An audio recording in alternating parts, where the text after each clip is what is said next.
The recording started mid-sentence, panicked, clipped, overlapping.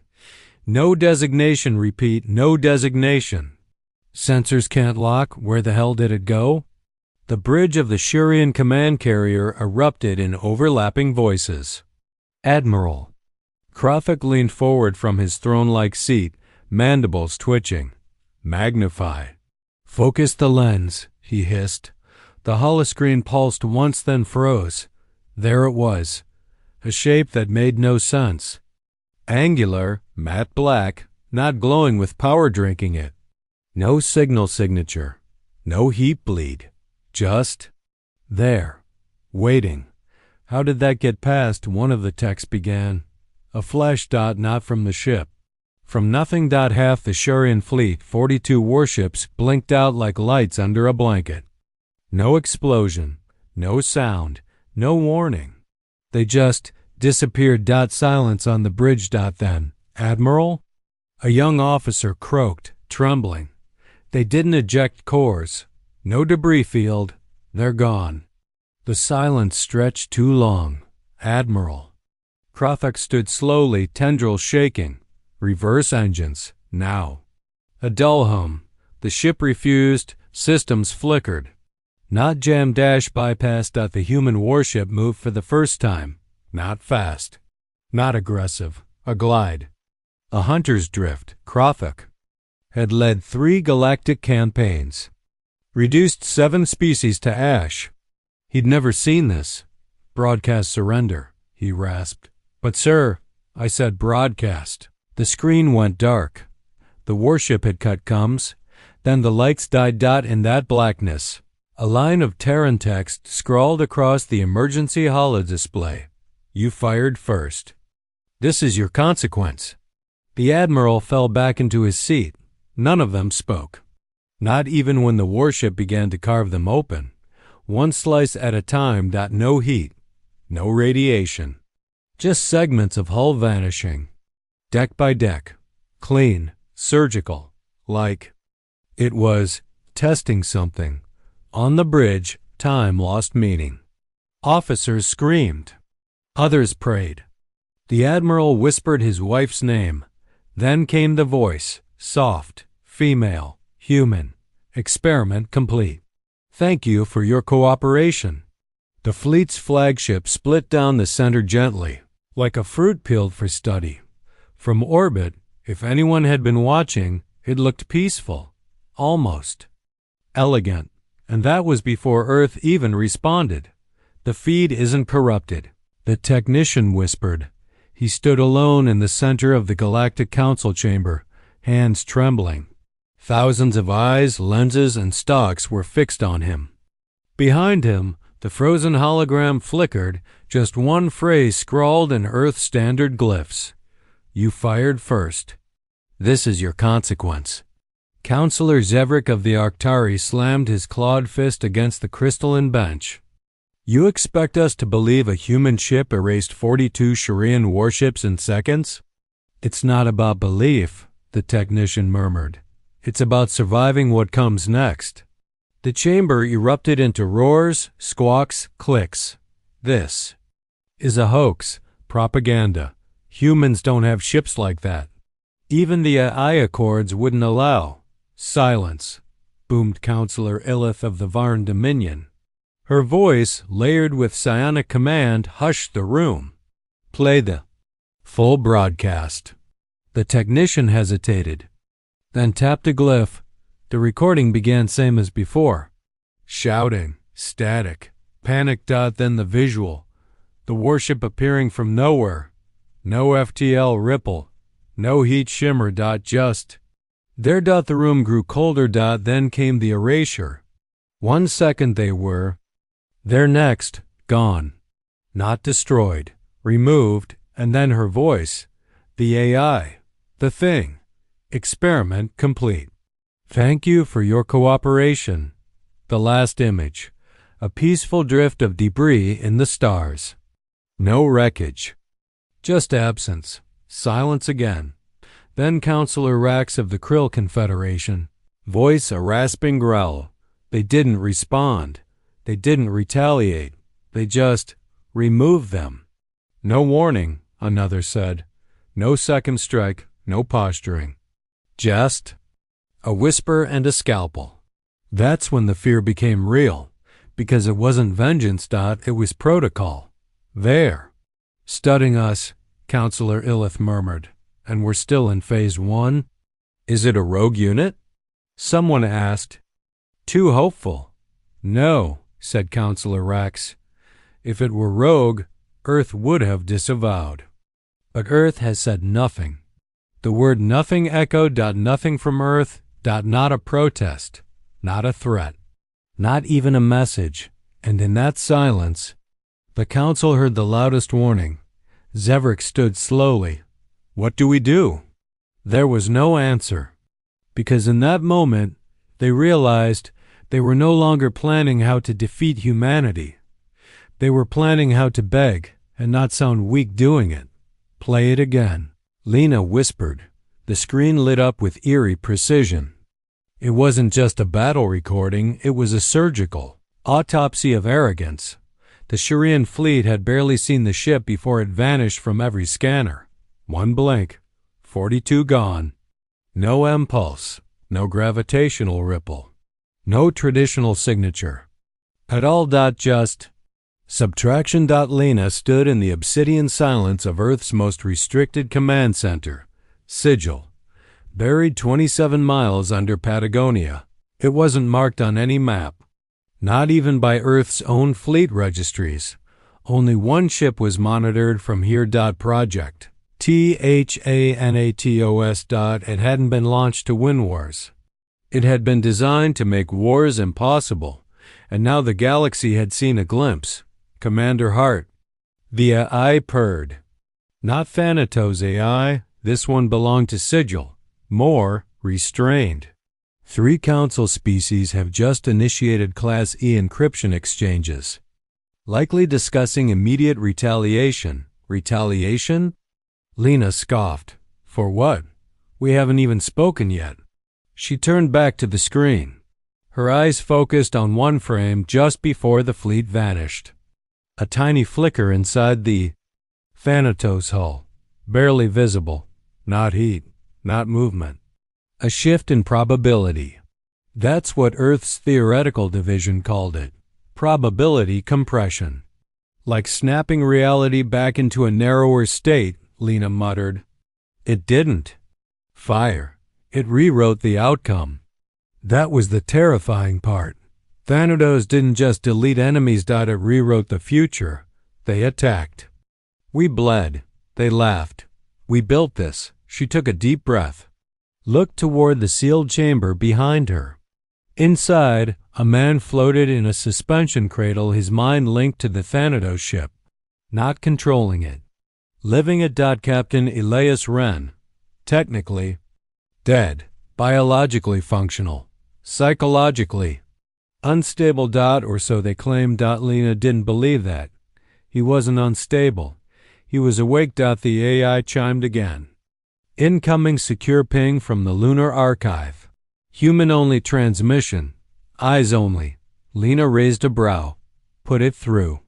A line of text appeared on the screen. Ready the second message. This time, no survivors. Lena didn't blink. She tapped a code into her console. 5 layers deep. Red on black clearance. The screen lit with a new signature. Code Phobos. Authorization complete. From the ceiling above, a hiss, then a spherical drone descended. Matte silver. No lights. No sound. The second message, this wasn't a ship. It was a reminder. Aboard the High Assembly Spire on Calyx Prime, Counselor Illith paced in tight, efficient spirals. Her wings were rigid, unfolded, signaling stress. She hadn't moved this much in 4 solar rotations. They were being watched. Every diplomatic channel, every fleet order, every encrypted whisper. Earth wasn't sending warnings. They were letting silence do the work. Her Ada, jittery Marnovian, rushed in with shaking hands. New contact. One object. Dropped from null space directly into high orbit. Not a vessel. Then what? We're not sure. Send visuals. The image stabilized. A silver sphere. Motionless. No weapons. No ports. Just floating. Ilith narrowed her gaze. Is it transmitting? No. Then why is it here? And then it opened. Not with a hiss, not with power. It simply peeled, like flower petals parting. Under no wind, inside, silence, darkness, then a light, holographic, flickering. 1,000 names appeared. Alien names. Human names. All crossed out. Then a new name, Calyx Prime, and beneath it, a countdown. 12 hours. Back at Sigil, Lena turned away from the screen. 12 hours was generous. The message was not an ultimatum. It was a timeline. Council thinks this is about revenge, she said to the AI. They misunderstand, the voice replied. This is about rhythm, about reminders, about silence that never forgets. Lena nodded once. They're not terrified yet. Shall I wake the pilot? The AI asked. No, Lena whispered. She watched the countdown tick from 12 hours 0 minutes and 0 seconds to 11 hours 59 minutes and 59 seconds. They'll wake themselves. Admiral Drek had lived through 9 campaigns, 7 revolutions, and the fall of 2 moons. He did not fear silence. He feared chaos. And right now, Calyx Prime reeked of it. Order the orbital vanguard to target the object, he growled, his breath rasping against his rebreather. The Shurian war room stank of tension and pride. Screens lined the walls, each showing the silent sphere suspended above the capital city like a god's marble, casting no shadow. You're sure this isn't a prank? Counselor Zevrik asked behind him. No species sends a sphere with a countdown and does nothing, Drek muttered. Either it's a hoax or it's a ritual. And Earth silence? That's not tactical. That's religious. Religious? Someone scoffed. Only fanatics wait that long to speak. He didn't mention the other option, that Earth wasn't silent out of restraint, but indifference. On screen, the orbital vanguard, a mix of cruisers, drones, and experimental corvettes formed a ring around the sphere. Drek stepped closer to the holocontrol. On my mark. Fire. A pause. 3.2.1. The fleet fired. No explosion. No pulse. Not even an impact. Every shot vanished 2 meters before contact. Lasers, projectiles, grav shells just ceased to exist. Like the hidden edge of something else. The room fell still. It's a field? An officer whispered. No, Drek said. It's choice. The sphere is choosing not to be touched. That's when the voice came back, not from speakers. From inside their skulls, a whisper layered in 1,000 tones. Old, young, male, female, non-linear. You have until the silence finishes breathing. On the sphere, the countdown ticked. 09:18:44. Counselor Zevrik staggered backward. What does that mean? But Drek's blood had already gone cold. He understood now. This wasn't Earth retaliating. This was Earth demonstrating, not a weapon. A message, and they weren't ready to understand it. 2 decks below the Council spire, in a hidden monitoring station, a half-human analyst named Tessa Wren replayed the sphere's pulse data again and again. She saw something the admirals missed. There was a second signal, buried under the countdown, hidden inside the rhythm of the timer ticks. Like a heartbeat under a song, code layers, she whispered. Old Terran speech patterns, rhythmic loops, shaped like nursery cadence. She paused, recalibrated the waveform. The signal resolved. It was a child's lullaby. Terran English. Whispered through static. Go to sleep, little one. Sky's too wide to run. You were loud. Now hush. Tessa recoiled. The lullaby was addressed to the planet. 8 hours left. Drek had exhausted every strategy. EMP, gravity well, temporal null fields. Nothing worked. The sphere remained. And then came the real horror. The names inside it updated. At first, they were fixed Earth, simply displaying a list. Now the list was growing. Every Shirian ship that scanned the sphere, its commander's name appeared, struck through in red. Every city that went on high alert added. The countdown was alive, and it was watching responses. 7 hours left. Drek sat alone in the war room. No commands now. No plans. Just him. And the final pieces of pride crumbling in his mind. He turned to Zevrik. They built a device that doesn't destroy by force, but by fear. A machine that counts down not to war, but to a world realizing it can't win. Zevrik shivered. What? What did they want? Drek's voice cracked. They want us to. Listen. Back on Earth, Commander Lena Hart watched from Sigil. She didn't smile. Didn't speak. Just stared at the sphere's feed. It hadn't fired. It hadn't moved. And yet, as the hours passed, Lena knew that silence was already doing more damage than any weapon ever could. And the worst part? Calyx Prime still thought they had a choice. Infiltrator. Talmar's breath fogged the inside of his suit helmet as the shuttle drifted silently toward the sphere. No engines. No weapons. Just a magnetic glide. Old-school approach, designed to mask presence from hyperspectral sensors. The mission was clear. Breach the sphere. Upload a data parasite. Extract structural information. Find the weapon or the bluff. But Talmar wasn't convinced it was either.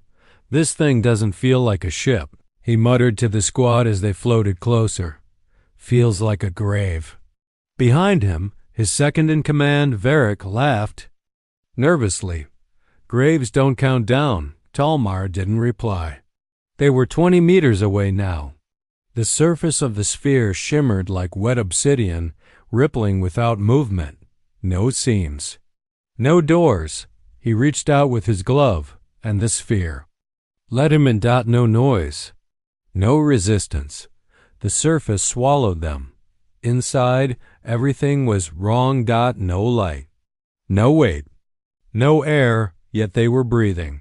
Time itself didn't feel steady. Each blink lasted too long.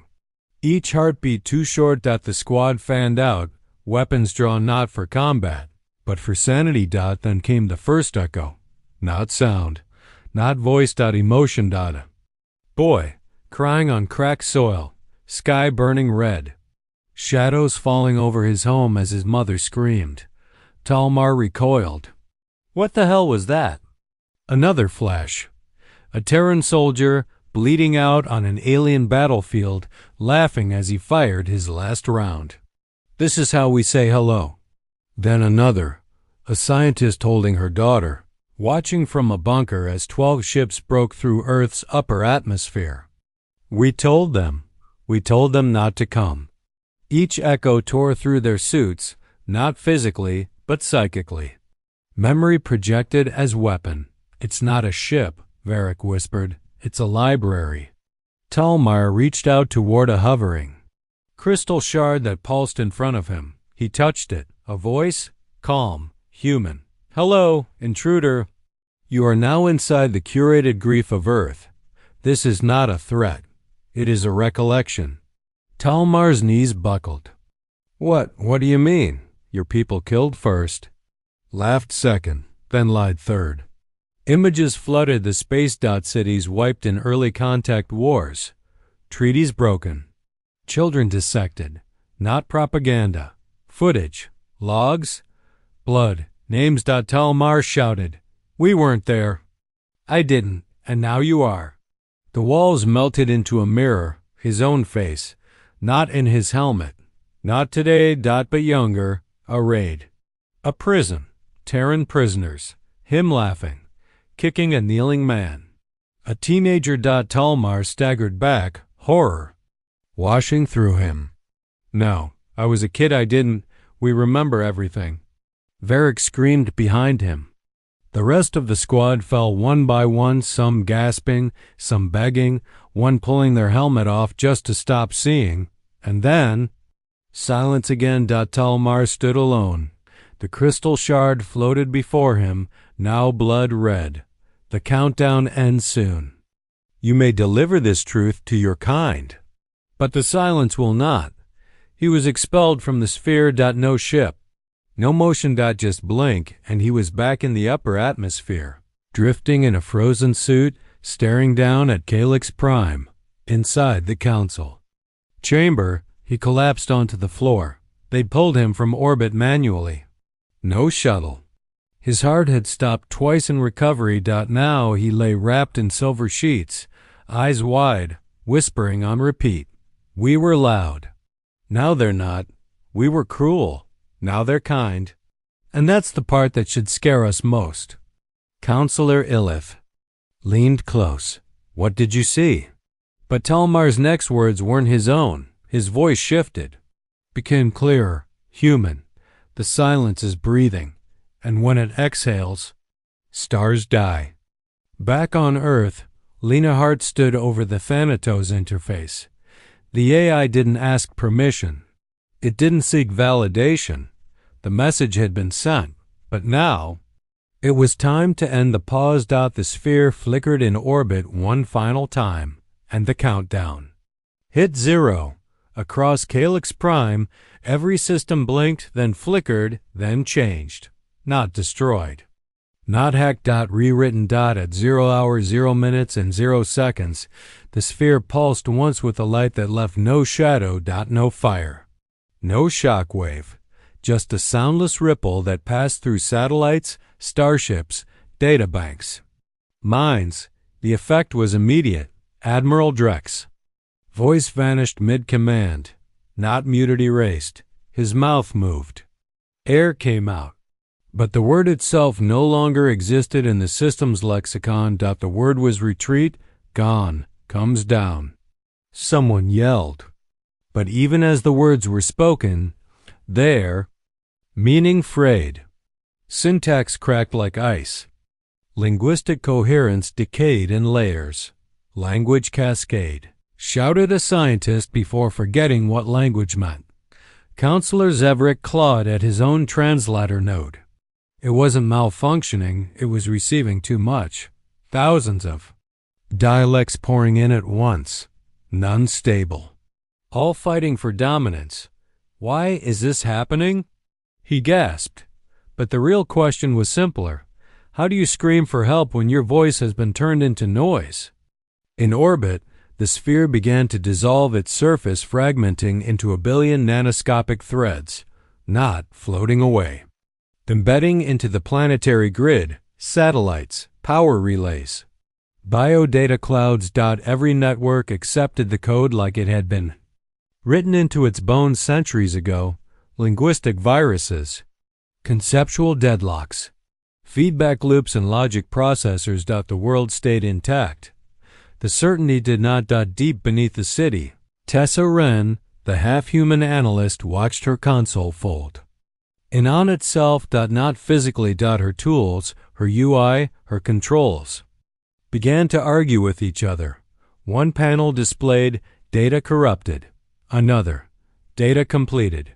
A third, data never existed. Stop, she muttered. Pick one. Just pick one. But that was the trap. Earthstrike wasn't a weapon. It was a contradiction. A virus made of doubt. She turned toward the emergency holoscreen only to find it showing her own childhood. Not a recording, a reconstruction. Her, as a child, crying over her father's grave a Terran man executed for espionage by Calyx Prime security forces. She never told anyone about that. She hadn't even spoken. The memory allowed. And now it was being broadcast. You're not attacking us, she whispered, tears rising. You're making us attack ourselves. Counselor Illith stood alone in the spire now.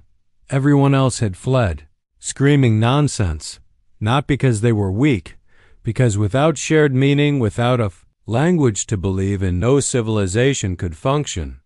the warship hadn't erased. It had erased the most important structure any species ever built. Agreement. Then the voice returned, not in her head, in the sky, not English. Not any language. But somehow she understood. This is what you gave us first. Confusion, pain, silence. We only perfected it. Dilith looked up at the clouds and saw not war, but a mirror. Meanwhile, on Earth, Lena Hart watched the feeds collapse. Visuals gone. Telemetry lost. Only audio remained soft static. And one final transmission from THANATOS.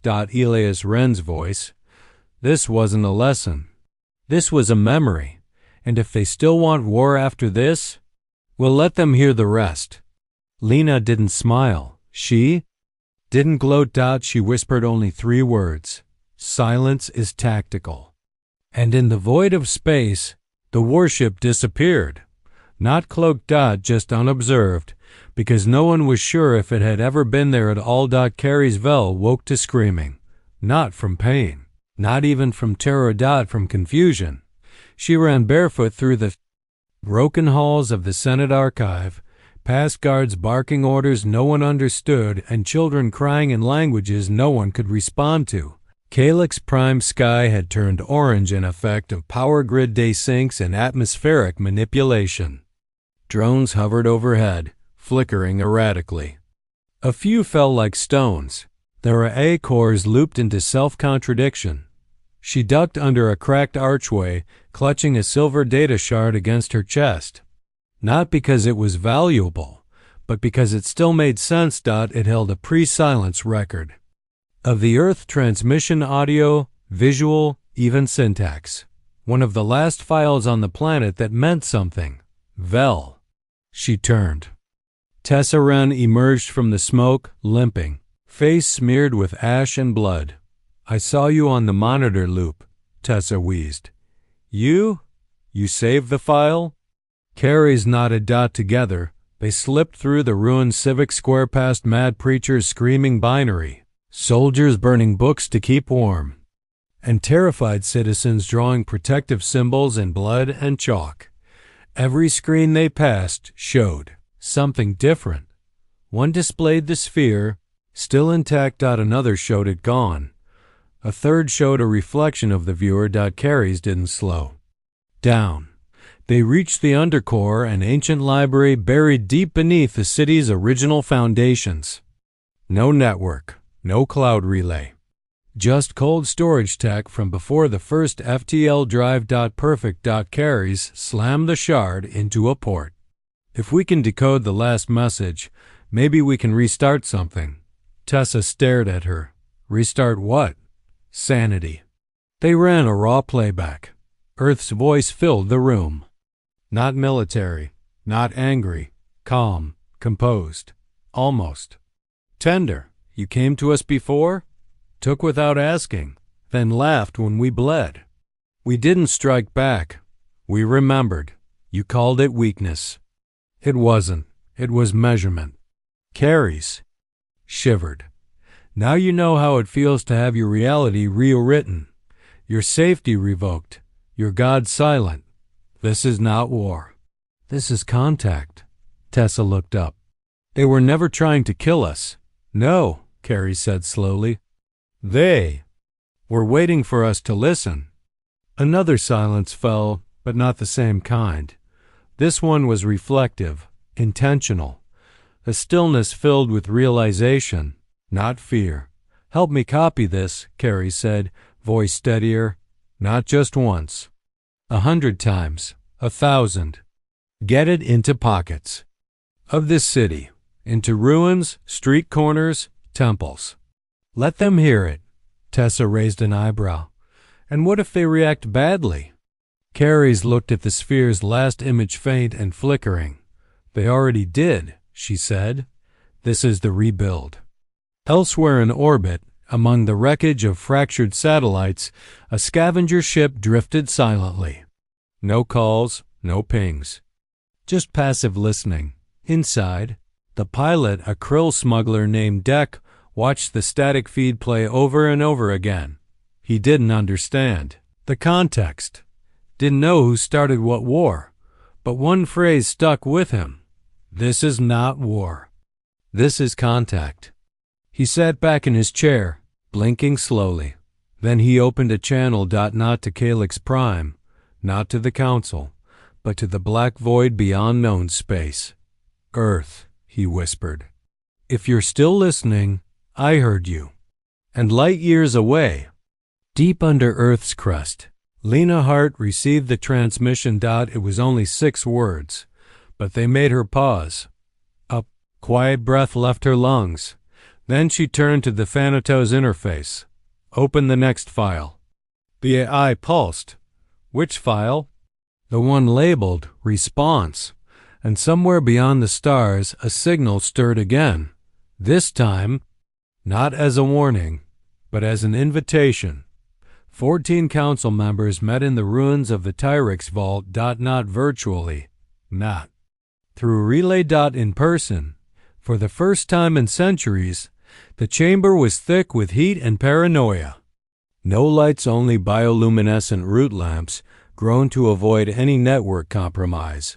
Technology was no longer trusted. Even time itself seemed unstable. Several delegates had arrived early, despite having left late.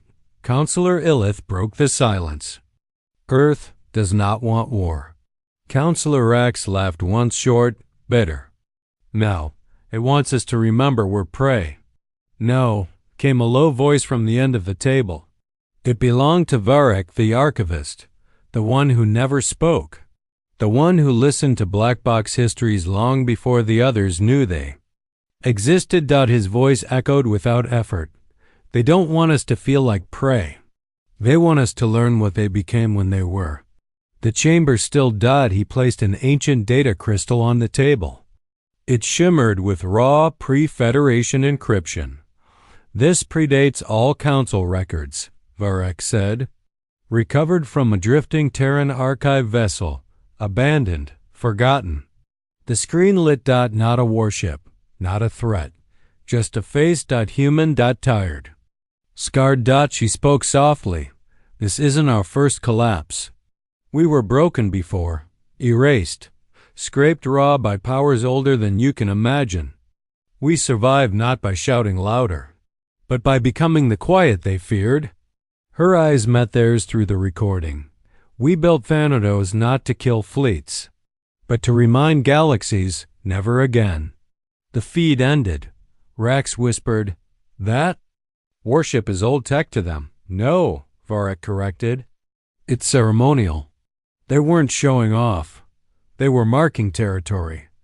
On Calyx Prime, children sat in circles now passing recordings like campfire stories.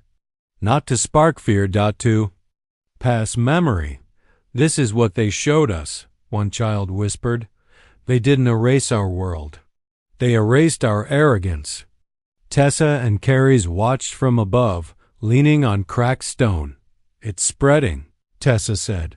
So is silence, Carries answered.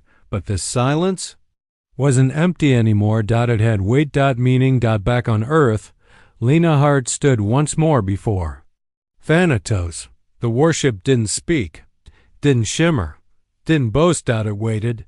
The AI spoke behind her, soft. Several worlds have begun using human dialect fragments to rebuild communication. They're learning from us? Lena asked. No. The AI said, they're remembering. Lena turned toward the massive vessel, the same one the galaxy still couldn't decide whether it had seen, or only imagined. Prepare the second wave. Another strike? She shook her head. No. A gift. The AI paused. Of what? Lena smiled faintly, understanding. And across the stars, silence held its breath.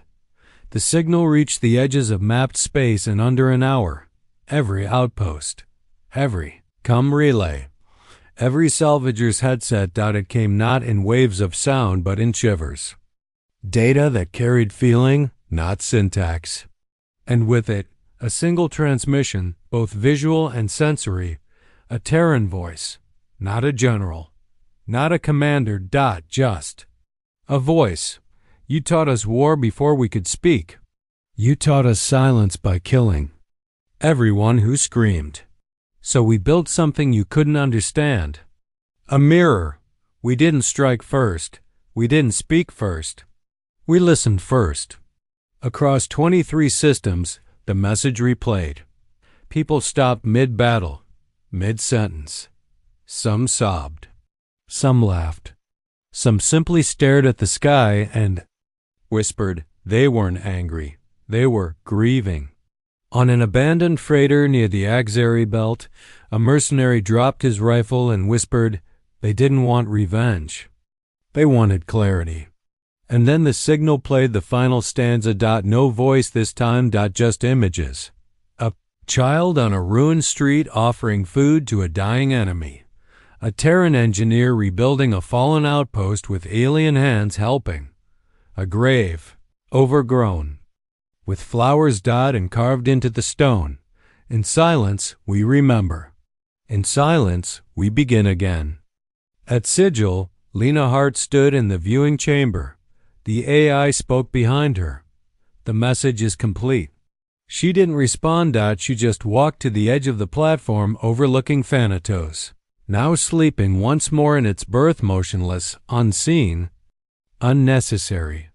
The warship had done its work, not by firing, but by showing the galaxy what it had become, and what it refused to be again. Lena turned toward the black glass of the chamber, where her reflection stood beside the warship. She whispered, "Let them remember us not for what we destroyed, but for what we refused to become."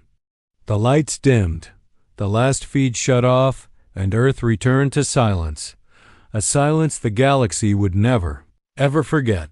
3 years later, on the edge of the Siren Drift, a child knelt beside a small transmitter. His species had no name for Earth.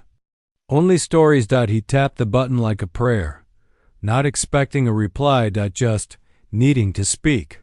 "Are you still there?" Static. Then a whisper, not loud, not soft, still listening. Across the stars, war budgets shrank. Translation programs merged. Memorials rose not to celebrate peace, treaties, or leaders, but to honor the moment the galaxy paused. The moment. Earth's silence spoke louder than any warhead. And under every monument, the same line was carved. This was not war. This was contact. In a chamber buried beneath what once was Sigil, a file opened by itself. Not scheduled. Not triggered. Understood. And from deep within the earth, a voice, calm, human, whispered once more, "If you ever forget, we'll remind you." Final image. Thanatos. Drifting in the void. No signal. No sound. Just presence. Watching. Waiting. And far above it, written in silent code across the stars, the end and the beginning.